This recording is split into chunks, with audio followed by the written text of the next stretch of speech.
চলছে কোরআন হাদিসের মাহফিলে জমকালো মেলা, যেখানে কিনা মাহফিলের সামিয়ানার নিচে বসে দিনের আলোচনা শুনে শিক্ষা নেবার কথা ছিল, ঠিক সেই সামিয়ানার পাশেই চলছে নারী পুরুষের অবাধ বিচরণ এই মেলায়। এ যেন গোলক ধাঁধা, কি নেই এই মেলায়! হরেক রকমের খাবার থেকে শুরু করে মহিলাদের কসমেটিক্স, নাগরদোলা, চরকি ও বিভিন্ন রকমের বিনোদন সামগ্রী। যে মেলা এসেছে হিন্দু ধর্মের সংস্কৃতি থেকে, সেই মেলায় আমরা নিজেদের ধর্মকে বিকিয়ে দিচ্ছি।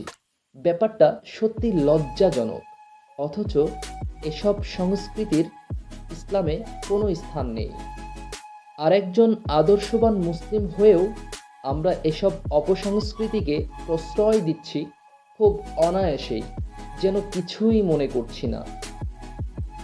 এ ব্যাপারে একজন দায়িত্বশীল মুসলিম হিসেবে আপনার মূল্যবান মন্তব্য ও প্রতিবাদ কমেন্টে জানিয়ে দেবেন। ধন্যবাদ।